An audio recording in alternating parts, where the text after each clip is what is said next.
ಮೂಡಾ 50-50 ಹಗರಣಕ್ಕೆ ಸಂಬಂಧಪಟ್ಟಂತೆ ಮತ್ತೊಂದು ಕೇಸ್ ದಾಖಲಾಗಿದೆ. ಮೈಸೂರು ಜೆಎಂಎಫ್ಸಿ ನ್ಯಾಯಾಲಯದಲ್ಲಿ ಪ್ರಕರಣ ದಾಖಲಾಗಿದೆ.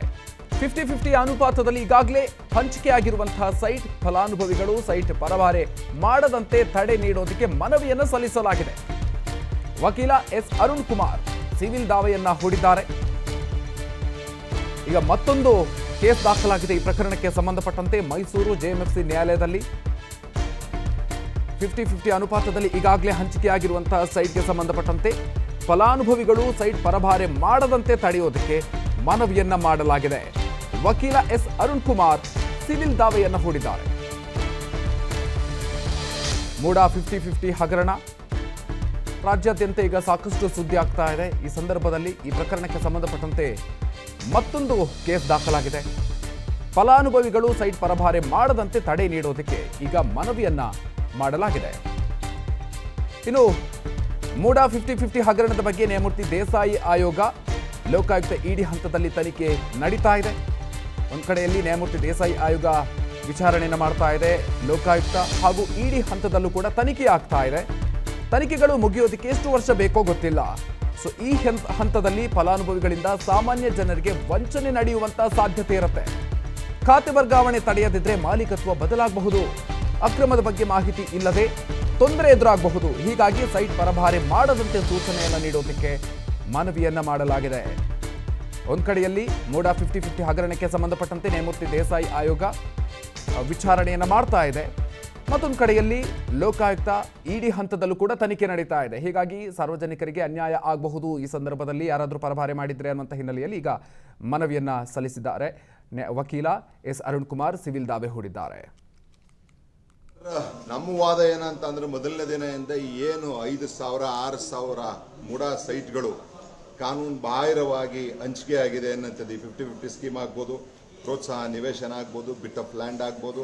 ಇದರಲ್ಲಿ ಎಷ್ಟು ಭ್ರಷ್ಟಾಚಾರ ಮಾಡಿದ್ದಾರೆ ನಟೇಶ್ ದಿನೇಶ್ ಕುಮಾರ್ ಅವರ ಕಮಿಷನರ್ ಆದಂಥ ಸಂದರ್ಭದಲ್ಲಿ ಅಷ್ಟು ಸೈಟ್ಗಳು ವಾಪಸ್ ಮೂಡಾಗೆ ತರಬೇಕು ಅನ್ನೋಂಥದ್ದೇ ನಮ್ಮ ಮೂಲ ಉದ್ದೇಶ.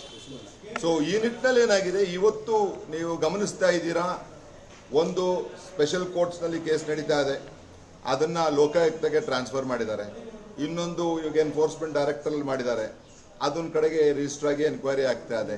ಇವೆಲ್ಲ ಕ್ರಿಮಿನಲ್ ಕೇಸ್ಗೆ ಸಂಬಂಧಪಟ್ಟಂತ ಕೇಸ್. ಮೂಡಾ 50-50 ಹಗರಣಕ್ಕೆ ಸಂಬಂಧಪಟ್ಟಂತೆ ಮತ್ತೊಂದು ಕೇಸ್ ದಾಖಲಾಗಿದೆ. ಮೈಸೂರು ಜೆಎಂಎಫ್ಸಿ ನ್ಯಾಯಾಲಯದಲ್ಲಿ ಪ್ರಕರಣ ದಾಖಲಾಗಿದೆ. 50-50 ಅನುಪಾತದಲ್ಲಿ ಈಗಾಗಲೇ ಹಂಚಿಕೆಯಾಗಿರುವಂತಹ ಸೈಟ್ ಫಲಾನುಭವಿಗಳು ಸೈಟ್ ಪರಭಾರೆ ಮಾಡದಂತೆ ತಡೆ ನೀಡೋದಕ್ಕೆ ಮನವಿಯನ್ನು ಸಲ್ಲಿಸಲಾಗಿದೆ. ವಕೀಲ ಎಸ್ ಅರುಣ್ ಕುಮಾರ್ ಸಿವಿಲ್ ದಾವೆಯನ್ನ ಹೂಡಿದ್ದಾರೆ.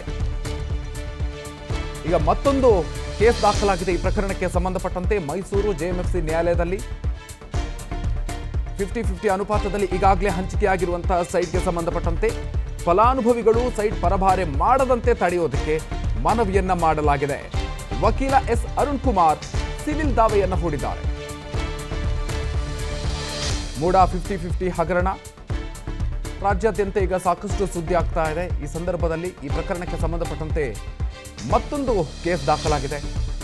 ಫಲಾನುಭವಿಗಳು ಸೈಟ್ ಪರಭಾರೆ ಮಾಡದಂತೆ ತಡೆ ನೀಡೋದಕ್ಕೆ ಈಗ ಮನವಿಯನ್ನ ಮಾಡಲಾಗಿದೆ. ಇನ್ನು ಮೂಡಾ 50-50 ಹಗರಣದ ಬಗ್ಗೆ ನ್ಯಾಯಮೂರ್ತಿ ದೇಸಾಯಿ ಆಯೋಗ ಲೋಕಾಯುಕ್ತ ಇಡಿ ಹಂತದಲ್ಲಿ ತನಿಖೆ ನಡೀತಾ ಇದೆ. ಒಂದು ಕಡೆಯಲ್ಲಿ ನ್ಯಾಯಮೂರ್ತಿ ದೇಸಾಯಿ ಆಯೋಗ ವಿಚಾರಣೆಯನ್ನು ಮಾಡ್ತಾ ಇದೆ. ಲೋಕಾಯುಕ್ತ ಹಾಗೂ ಇಡಿ ಹಂತದಲ್ಲೂ ಕೂಡ ತನಿಖೆ ಆಗ್ತಾ ಇದೆ. ತನಿಖೆಗಳು ಮುಗಿಯೋದಕ್ಕೆ ಎಷ್ಟು ವರ್ಷ ಬೇಕೋ ಗೊತ್ತಿಲ್ಲ. ಸೊ ಈ ಹಂತದಲ್ಲಿ ಫಲಾನುಭವಿಗಳಿಂದ ಸಾಮಾನ್ಯ ಜನರಿಗೆ ವಂಚನೆ ನಡೆಯುವಂತ ಸಾಧ್ಯತೆ ಇರುತ್ತೆ. ಖಾತೆ ವರ್ಗಾವಣೆ ತಡೆಯದಿದ್ರೆ ಮಾಲೀಕತ್ವ ಬದಲಾಗಬಹುದು. ಅಕ್ರಮದ ಬಗ್ಗೆ ಮಾಹಿತಿ ಇಲ್ಲದೆ ತೊಂದರೆ ಎದುರಾಗಬಹುದು. ಹೀಗಾಗಿ ಸೈಟ್ ಪರಭಾರೆ ಮಾಡದಂತೆ ಸೂಚನೆಯನ್ನು ನೀಡೋದಕ್ಕೆ ಮನವಿಯನ್ನ ಮಾಡಲಾಗಿದೆ. ಒಂದು ಕಡೆಯಲ್ಲಿ ಮೂಡಾ 50-50 ಹಗರಣಕ್ಕೆ ಸಂಬಂಧಪಟ್ಟಂತೆ ನ್ಯಾಯಮೂರ್ತಿ ದೇಸಾಯಿ ಆಯೋಗ ವಿಚಾರಣೆಯನ್ನು ಮಾಡ್ತಾ ಇದೆ. ಮತ್ತೊಂದು ಕಡೆಯಲ್ಲಿ ಲೋಕಾಯುಕ್ತ ಇಡಿ ಹಂತದಲ್ಲೂ ಕೂಡ ತನಿಖೆ ನಡೀತಾ ಇದೆ. ಹೀಗಾಗಿ ಸಾರ್ವಜನಿಕರಿಗೆ ಅನ್ಯಾಯ ಆಗಬಹುದು. ಈ ಸಂದರ್ಭದಲ್ಲಿ ಯಾರಾದರೂ ಪರಭಾರೆ ಮಾಡಿದ್ರೆ ಅನ್ನುವಂಥ ಹಿನ್ನೆಲೆಯಲ್ಲಿ ಈಗ ಮನವಿಯನ್ನ ಸಲ್ಲಿಸಿದ್ದಾರೆ. ವಕೀಲ ಎಸ್ ಅರುಣ್ ಕುಮಾರ್ ಸಿವಿಲ್ ದಾವೆ ಹೂಡಿದ್ದಾರೆ. ನಮ್ಮ ವಾದ ಏನಂತಂದ್ರೆ ಮೊದಲನೇ ದಿನದಿಂದ ಏನು 5,000 6,000 ಮೂಡಾ ಸೈಟ್ಗಳು ಕಾನೂನು ಬಾಹಿರವಾಗಿ ಹಂಚಿಕೆ ಆಗಿದೆ ಅನ್ನಂಥದ್ದು. 50-50 ಸ್ಕೀಮ್ ಆಗ್ಬೋದು, ಪ್ರೋತ್ಸಾಹ ನಿವೇಶನ ಆಗ್ಬೋದು, ಬಿಟ್ ಆಫ್ ಲ್ಯಾಂಡ್ ಆಗ್ಬೋದು. ಇದರಲ್ಲಿ ಎಷ್ಟು ಭ್ರಷ್ಟಾಚಾರ ಮಾಡಿದ್ದಾರೆ ನಟೇಶ್ ದಿನೇಶ್ ಕುಮಾರ್ ಅವರ ಕಮಿಷನರ್ ಆದಂಥ ಸಂದರ್ಭದಲ್ಲಿ ಅಷ್ಟು ಸೈಟ್ಗಳು ವಾಪಸ್ ಮೂಡಾಗೆ ತರಬೇಕು ಅನ್ನೋಂಥದ್ದೇ ನಮ್ಮ ಮೂಲ ಉದ್ದೇಶ.